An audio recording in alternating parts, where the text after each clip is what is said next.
পুরাণকালে এক ব্রাহ্মণের ৩ ছেলে আর ৩ ছেলেবউ ছিল। এই ৩ বউয়ের মধ্যে ছোট বউ ছিলেন লোভী প্রকৃতির। খাবার জিনিসের ওপর তার খুব লোভ ছিল।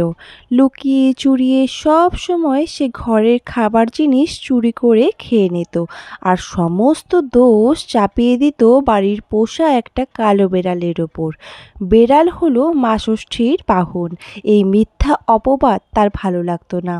সে মন খারাপ করে রোজ গিয়ে মা ষষ্ঠীকে এই চুরি করে খাবার খাওয়ার কথা সমস্তই বলে দিত। কিন্তু ছোট বউ নিজের দোষ কখনোই স্বীকার করত না।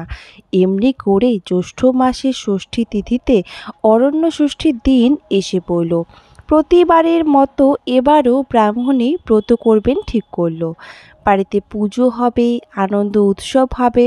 ব্রাহ্মণী তাই পুজোর জন্য নিজের হাতে পায়েস, মিষ্টি, ক্ষীর ও নাড়ু তৈরি করলেন। তারপর ছোট বউকে বললেন, বৌমা, আমি স্নানটা সেরে আসি, তুমি ততক্ষণ এইখানেই বসো। দেখো যেন বিড়ালটা কোনো কিছুতে মুখ না দেয়।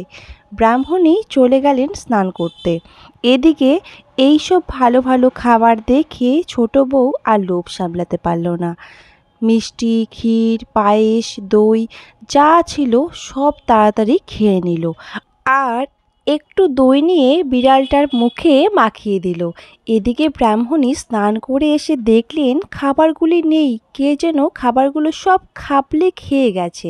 ব্রাহ্মণী তখন ছোট বউকে জিজ্ঞাসা করলো, ও বৌমা, পুজোর মিষ্টিগুলো কে এরকম করে খাবলে খাবলে খেয়ে গেল গা?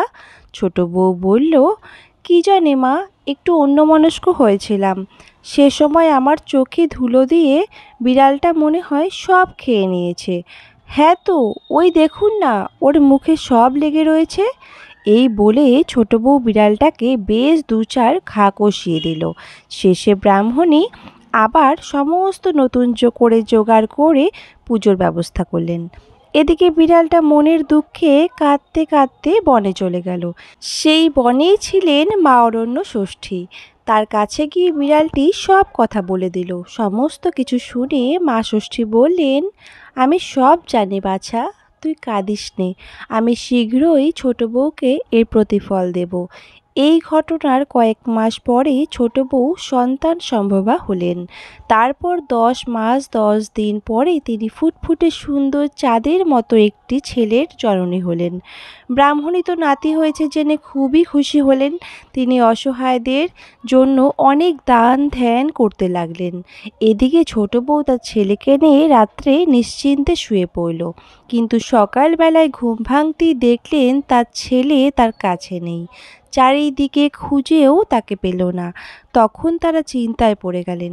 বেশ কয়েকজন লোক চারদিকে খোঁজাখুঁজি করতে লাগলো, কিন্তু শিশুটিকে কোথাও পাওয়া গেল না। এই রকম ভাবে ছোট বউয়ের পরপর ৭টি ছেলে ও একটি মেয়ে হলো, কিন্তু সবকটি একইভাবে কোথায় যেন হারিয়ে যেতে লাগলো। রাত্রে ছোট বউ সন্তানকে নিয়ে শুতে যেত, আর সকাল হলেই তাকে আর পাওয়া যেত না। যতই তাকে আগলে রাখুক, একই ঘটনা বারংবার ঘটতে লাগলো। এসব দেখে পাড়ার লোকে বলতে লাগলো, ছোট বউ মানুষ নয়, নিশ্চয়ই সে কোনো রাক্ষসী। ছেলেগুলোকে সেই খেয়ে ফেলে। এই বউকে বাড়িতে রাখা উচিত নয়। ওকে এখনই বাড়ি থেকে তাড়িয়ে দেয়াই ভালো, না হলে আমাদের সন্তানদেরও ও খেয়ে নেবে। পাড়ার লোকের এইসব কথা ছোট বউয়ের কানে গেল।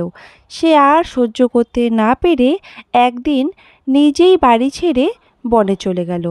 তারপর বনের মধ্যে কেঁদে কেঁদে বলতে লাগলো, আমার এ কি হলো গো মা ষষ্ঠী, তুমি আমাকে ৭টি ছেলে আর একটি মেয়ে দিয়েও সব কিছু কেন কেড়ে নিলে? মাগো, আমাকেও তুমি নিয়ে যাও, আমার আর একদিনও বাঁচার কোনো ইচ্ছা নেই। মা ষষ্ঠী হলেন খুবই দয়ালু, কারো কষ্ট তিনি সহ্য করতে পারেন না। ছোট বউকে এইভাবে আক্ষেপ করতে দেখে মা ষষ্ঠীর খুবই দয়া হলো। তখন তিনি এক বুড়ির রূপ ধরে তার কাছে এসে তাকে বললেন, কে গা তুমি মা, কাদের মেয়ে? এই বনবাজারে তুমি একলা বসে কাঁদছো কেন মা? ছোট বউ কিছুই বলে না, কেবল কাঁদে। মা ষষ্ঠী তখন তার কাছে গিয়ে বললেন, তোমার কি হয়েছে বাছা, বলো না, তুমি কাঁদছো কেন? ঘরে যাও এখনই, নইলে বাঘ ভাল্লুকে খেয়ে ফেলবে যে। ছোট বউ তখন চোখের জল মুছে বললে, তুমি কে গা মা? তোমার কি ছেলেপুলে আছে? মা ষষ্ঠী বললেন, বালাই ষাট আছে বই কি। ছোট বউ বললেন, তবে আমার এই পোড়ামুখ দেখো না মা, আমি বড় পাপিষ্ঠা। আমার 7 ছেলে 1 মেয়ে, তার একটিও নেই। সংসারে সকলে আমায় ঘেন্না করে, তাই এই বনে বসে বসে কাঁদছি। বাঘ ভাল্লুকে খায় তো খাক, এই যন্ত্রণা আমি আর সহ্য করতে পারছি না, বড় জ্বালায় জ্বলছি মা। তখন ষষ্ঠী বললেন, ও আবাগির বেটি, ছেলে হারানোর কথা কইলি, কিন্তু আসল কথাগুলো সব লুকিয়ে রাখলি যে বড়। তুই লুকিয়ে লুকিয়ে মাছ দুধ খেয়ে, পুজোর মিষ্টি ক্ষীর পায়েস সব নিজে খেয়ে ফেলে শাশুড়ির কাছে ওই কালো বিড়ালটার নামে দোষ দিতিস। তাতে তোর লজ্জা হতো না? সেই কারণেই আজ তোর অমন দুর্দশা হয়েছে। ছোট বউ তখন তার পায়ের ওপর আছাড় খেয়ে পড়ে বলল, মা, তুমি কে মা? তুমি কেমন করে আমার সব কথা জানলে? আমায় দয়া করো, আমার সেই পাপের খণ্ডন কি করে হবে তা আমায় বলো, তা না হলে আমি তোমার পা ছাড়ব না।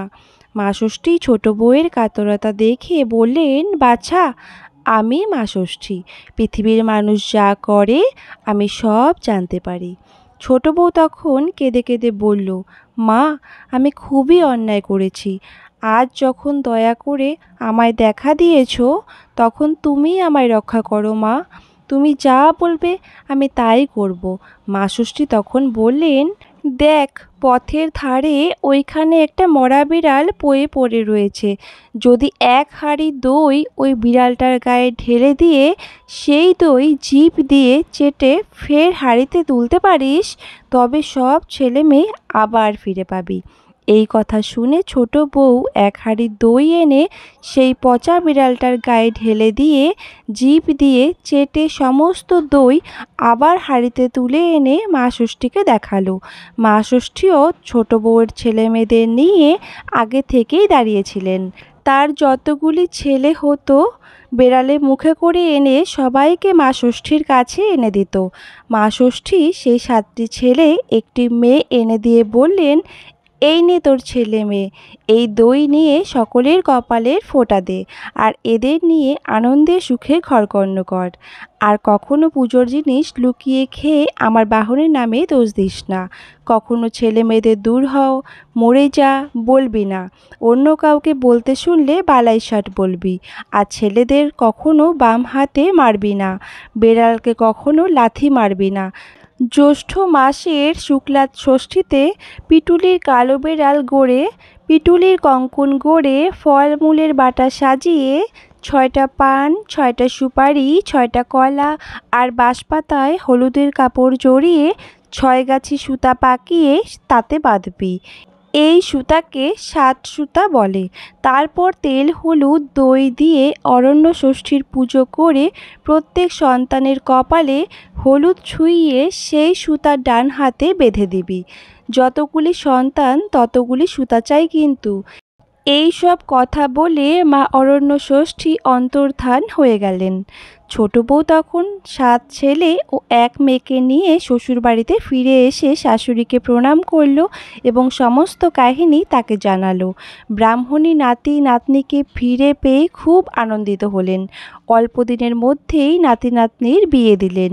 পরের বছর জ্যৈষ্ঠ মাসের ষষ্ঠী তিথিতে খুব জাঁকজমক করে ছোট বউ অরণ্য ষষ্ঠীর ব্রত করলেন এবং মেয়ে জামাইকে বাড়িতে এনে জামাইয়ের কপালে দইয়ের ফোঁটা দিল। সেই থেকে মা অরণ্য ষষ্ঠীর মাহাত্ম্যের কথা চারিদিকে ছড়িয়ে পড়ল। এই ব্রতকেই জামাই ষষ্ঠী বলা হয়। ক্রমে চারিদিকে সকলে মা ষষ্ঠীর পুজো করতে লাগলো। এই রকমে অরণ্য ষষ্ঠীর পুজো প্রচার হলো। অরণ্য ষষ্ঠীর ব্রতকথা সমাপ্ত।